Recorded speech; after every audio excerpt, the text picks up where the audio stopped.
আসসালামু আলাইকুম। আমি মোহাম্মদ লুৎফর রহমান, সহকারী শিক্ষক, ব্যবসায় শিক্ষা শাখা, কালিয়াতি পাইলট বালিকা উচ্চ বিদ্যালয়। প্রিয় শিক্ষার্থীরা, এই করোনার মহামারীতে নিশ্চয়ই তোমরা ভালো আছো। আলহামদুলিল্লাহ, আমিও ভালো আছি। প্রিয় শিক্ষার্থীরা, আজকে আমি তোমাদের হিসাব বিজ্ঞানের তৃতীয় অধ্যায়ের 29 পৃষ্ঠায় কাজ শিরোনামে যে অঙ্কটি আছে এটা সমাধান করে দেখাবো। কথা না বাড়িয়ে চলো আমরা অঙ্কে চলে যাই। আমি ছকটা সময়ের সংক্ষিপ্ততার কারণে আগেই কেটে রেখেছি, ভালো করে ছকটা খেয়াল করো। প্রথমে আমি দিছি ক্রমিক নং, যেহেতু এখানে তারিখ দেওয়া নাই, ক্রমিক নং দেওয়া আছে, তাই আমি এই ঘরটা দিচ্ছি ক্রমিক নং। এরপর হিসাবের নাম, ডেবিট ক্রেডিটের একটি ঘর দিয়েছি, এরপর টাকার একটি ঘর, এবং কারণ সবার শেষে দিয়েছি কারণ। যেহেতু কারণ সহ চেয়েছে, অবশ্যই কারণ দিতে হবে। ক্রমিক নং 1-এ প্রশ্নটি দেওয়া আছে, খেয়াল করো। মিসেস জয়া মুখার্জির ব্যবসায় আরও 20,000 টাকা বিনিয়োগ করলেন।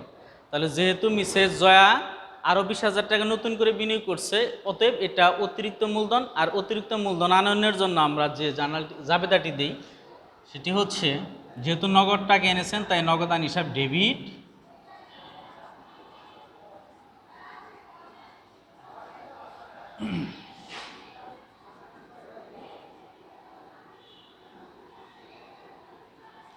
নগদান হিসাব ডেবিট, মূলধন হিসাব।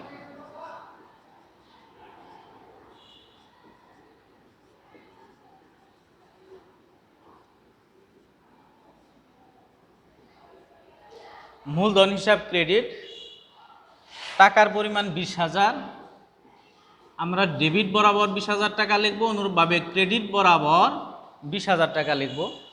আর কারণটা আমরা সমীকরণ পদ্ধতিতে সংক্ষিপ্ত কারণ উল্লেখ করব। যেহেতু নগদ একটি সম্পদ, সম্পদ বৃদ্ধি পেয়েছে, তাই আমরা লিখব এ বৃদ্ধি পেয়েছে। যেহেতু এ উপাদান বাড়লে ডেবিট হয়, কমলে ক্রেডিট হয়। যেহেতু নগদ টাকা আসায় এ উপাদান বৃদ্ধি পেয়েছে, তাই নগদান হিসাব ডেবিট। আর মূলধন আমরা জানি মালিকানা সত্ত্ব, মালিকানা সত্ত্ব ই দ্বারা প্রকাশ করা হয়। মূলধনও বৃদ্ধি পেয়েছে, সাথে সাথে আমরা লিখব ই বৃদ্ধি পেয়েছে।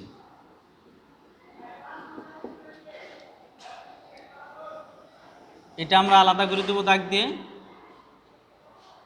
ক্রমিক নং 2-এ আছে, অফিসের জন্য একটি কম্পিউটার ক্রয় করা হলো 25,000 টাকা। তাহলে ক্রমিক নং 2, অফিসের জন্য কম্পিউটার ক্রয় করা হয়েছে। কম্পিউটারটি অফিস সরঞ্জাম, অর্থাৎ এটা একটা স্থায়ী সম্পদ, তাই আমরা লিখব অফিস সরঞ্জাম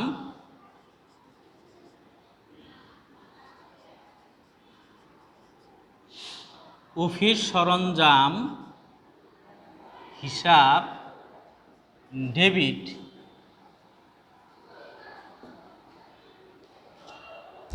নগদান হিসাব ক্রেডিট, যেহেতু নগদ টাকায় ক্রয় করা হয়েছে,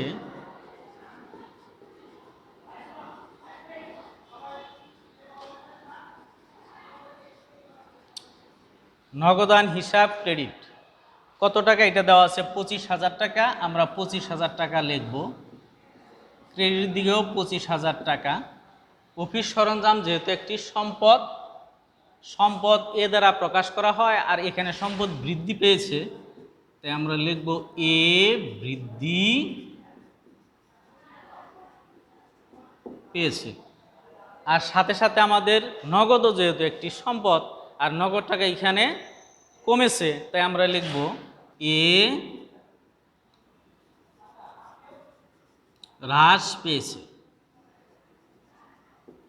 প্রিয় শিক্ষার্থীরা, খেয়াল করো, এইখানে দেখো এ উপাদান বৃদ্ধি, আবার নিচে আমি লিখছি এ উপাদান হ্রাস পেয়েছে। অর্থাৎ এইখানে অফিস সরঞ্জাম সম্পদ বৃদ্ধি পেয়েছে, সাথে সাথে নগদ সম্পদ হ্রাস পেয়েছে।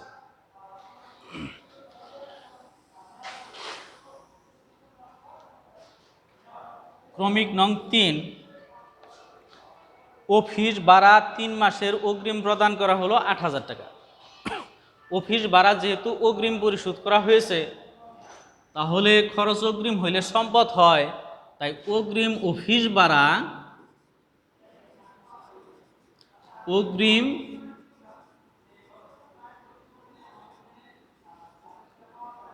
অফিস ভাড়া হিসাব ডেবিট। আর যেহেতু এটা নগদ টাকায় প্রদান করা হয়েছে তাই নগদান হিসাব ক্রেডিট।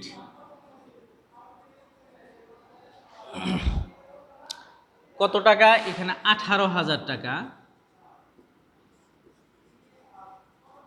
18,000 টাকা যেহেতু অফিস ভাড়া অগ্রিম পরিশোধ করা হয়েছে, এটা সম্পদ।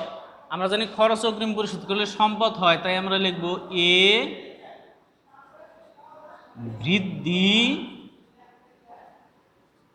পেয়েছে।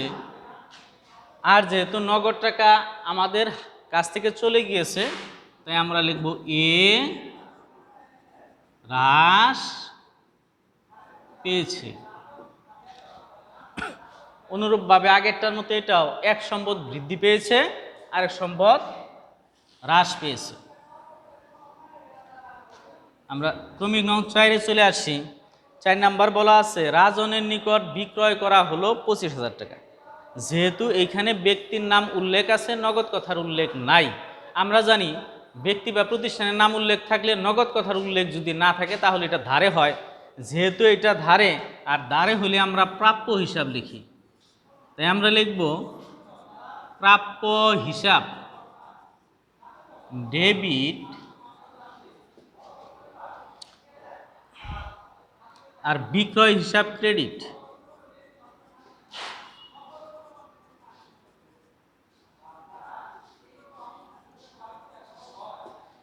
প্রাপ্য হিসাব ডেবিট, বিক্রয় হিসাব ক্রেডিট। কত টাকা? এটা দেওয়া আছে 25,000 টাকা। আমরা এইখানেও লিখব 25,000 টাকা। প্রাপ্য হিসাব যেহেতু সম্পদ তাই আমরা লিখব এ বৃদ্ধি পেয়েছে। আর বিক্রয় যেহেতু আয়, আমরা জানি আয় হলে হিসাব সমীকরণের ই উপাদান বৃদ্ধি পায়, অর্থাৎ মালিকানা সত্ত্ব বাড়ে, তাই আমরা লিখব ই বৃদ্ধি পেয়েছে।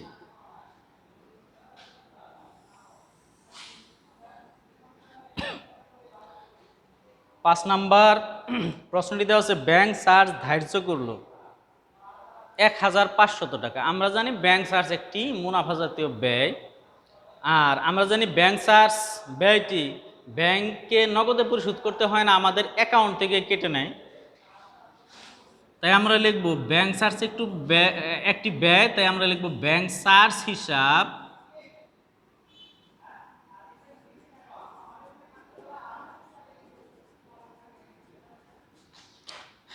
ডেবিট, কারণ ব্যয় বাড়লে ডেবিট হয়। আর যেহেতু ব্যাংক চার্জটা সরাসরি ব্যাংক অ্যাকাউন্ট থেকে কেটে নিবে তাই আমরা লিখব ব্যাংক হিসাব ক্রেডিট। যেহেতু ব্যাংক চার্জের টাকা আমাদের অ্যাকাউন্ট থেকে কেটে নিবে তাহলে ব্যাংক হ্রাস পাবে, ব্যাংক কমবে, তাই আমরা ব্যাংক হিসাব লিখলাম ক্রেডিট 1,500 টাকা। এদিকেও আমরা লিখব 1,500 টাকা।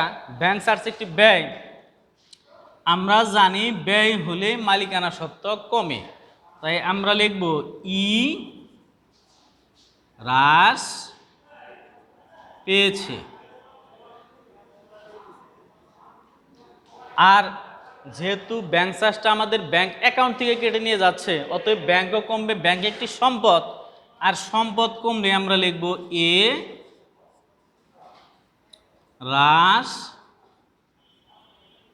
পেয়েছে।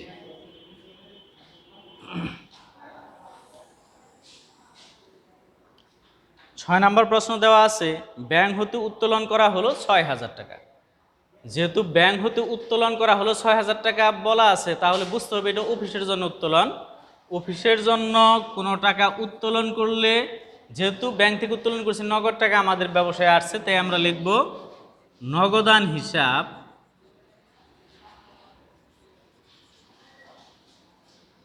ডেবিট। আর যেহেতু আমরা ব্যাংক থেকে উত্তোলন করছি তাই ব্যাংক থেকে আমাদের টাকা কমবে, তাই আমরা লিখব ব্যাংক হিসাব ক্রেডিট। নগদান হিসাব ডেবিট, ব্যাংক হিসাব ক্রেডিট। কত টাকা? ৬,০০০ টাকা দেওয়া আছে, আমরা লিখব ৬,০০০ টাকা। ৬,০০০ টাকা। যেহেতু নগদ টাকা আমাদের ব্যবসায় আসছে, নগদ বৃদ্ধি পেয়েছে, তাই আমরা লিখব এ বৃদ্ধি পেয়েছে।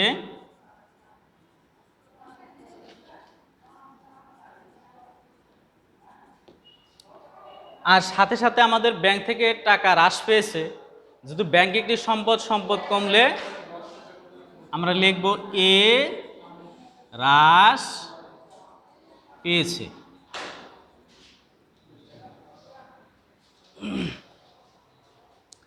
পরবর্তী দেওয়া আছে ৭।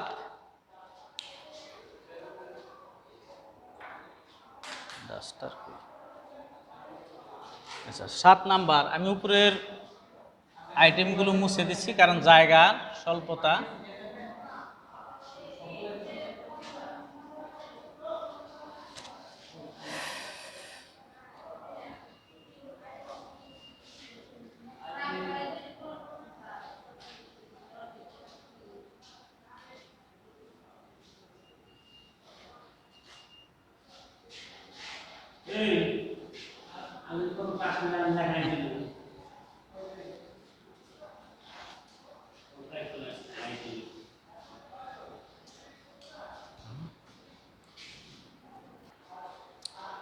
এরপরে খেয়াল করে ৭ নাম্বার, ধারে পণ্য ক্রয় করা হলো ১৫,০০০ টাকা। যেহেতু ধারে পণ্য ক্রয় করা হয়েছে, আমরা জানি ধারে পণ্য ক্রয় করলে পাওনাদারের সৃষ্টি হয়, আর ক্রয় একটা ব্যয়, আমরা জানি ব্যয় সবসময় কি হয়? ডেবিট হয়। ৭ নাম্বার, তাহলে আমরা লিখব ক্রয় হিসাব ডেবিট।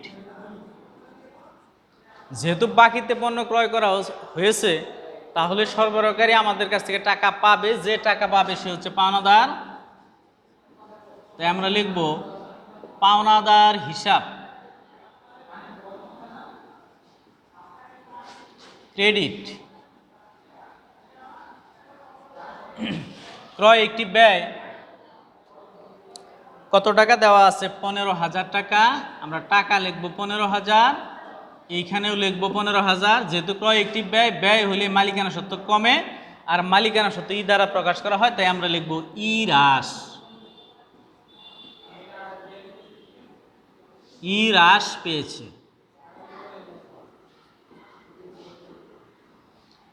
আর পাওনাদার, যেহেতু দায় বৃদ্ধি পেয়েছে, দায় এল দ্বারা প্রকাশ করা হয়, আমরা লিখব এল বৃদ্ধি পেয়েছে।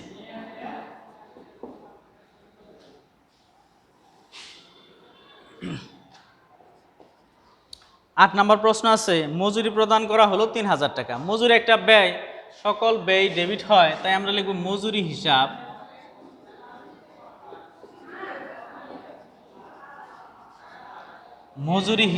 ডেবিট।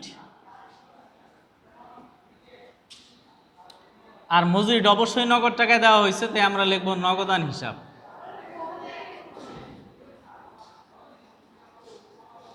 ক্রেডিট। তাহলে মজুরি হিসাব ডেবিট, নগদান হিসাব ক্রেডিট ৩,০০০ টাকা। তাহলে ডেবিটের করে আমরা লিখব ৩,০০০ টাকা, ক্রেডিটের করে লিখব ৩,০০০ টাকা। যেহেতু মজুরি একটি ব্যয়, আর ব্যয় হলে মালিকানা সত্ত্ব হ্রাস পায়, তাই আমরা লিখব ই হ্রাস পেয়েছে। আর যেহেতু নগদ টাকা কমেছে, নগদ একটা সম্পদ, তাই আমরা লিখব এ হ্রাস পেয়েছে। ৮ তারিখ শেষ। ৯ নাম্বার দেওয়া আছে ক্রয় ফেরত। ক্রয়কৃত পণ্য আমরা কোনো ত্রুটির কারণে ফেরত প্রদান করি, আর যখন ফেরত প্রদান করি, আমরা জানি ধারে পণ্য ক্রয়ের ক্ষেত্রেই ফেরত প্রদান করা যায়। যেহেতু ধারে ক্রয় করলে পাওনাদার বাড়ে, ফেরত দিলে পাওনাদার কমবে, তাহলে আমরা লিখব পাওনাদার হিসাব ডেবিট। আর এটা ক্রয় ফেরতের কারণে কমেছে, তাই আমরা লিখব ক্রয় ফেরত হিসাব। ক্রেডিট, তাহলে ক্রয়কৃত পণ্য ফেরত দিলে পাওনাদার হিসাব ডেবিট, ক্রয় ফেরত হিসাব ক্রেডিট হবে। কত টাকা দেওয়া আছে? 2000 টাকা।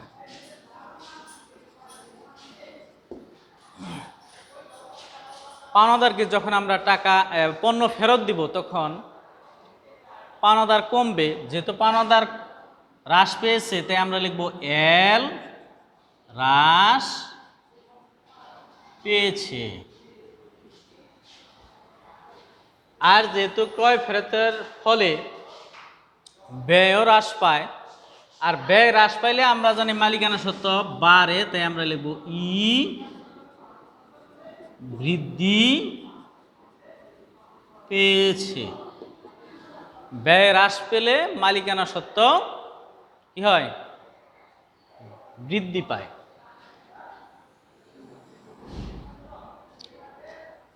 ক্রমিক নং 10-এ দেওয়া আছে ব্যাংকে জমা দেওয়া হলো 10,000 টাকা। যখন আমরা ব্যাংকে টাকা জমা দিব ব্যাংক অ্যাকাউন্টে আমাদের টাকা বেড়ে যাবে, অর্থাৎ ব্যাংক ব্যালেন্স আমাদের বাড়বে। আর ব্যাংক ব্যালেন্স বাড়লেই ব্যাংক হিসাব ডেবিট। আর ব্যাংকে অবশ্যই আমরা নগদ টাকা জমা দিয়েছি, যেহেতু ব্যাংকে আমরা নগদ টাকা জমা দিয়েছি নগদ আমাদের কাছ থেকে কমবে, তাই আমরা লিখব নগদান হিসাব ক্রেডিট।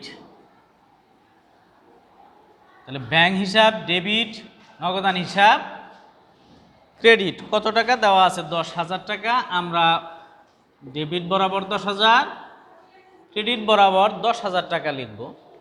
ব্যাংকে আমরা টাকা দিচ্ছি, ব্যাংক বাড়ছে, ব্যাংক একটা সম্পদ, আর সম্পদ বাড়লেই এ বৃদ্ধি।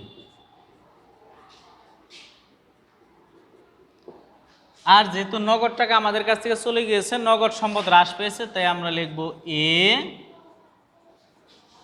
হ্রাস পেয়েছে। দাগ দিয়ে আমরা শেষ করব। প্রিয় শিক্ষার্থীরা, নিশ্চয়ই তোমরা কাজ শিরোনামের অঙ্কটি বুঝতে পেরেছ। পরবর্তী ক্লাসে আবার তোমাদের সাথে দেখা হবে। করোনার মধ্যে সবাই ঘরে থেকো, ভালো থেকো। আসসালামু আলাইকুম।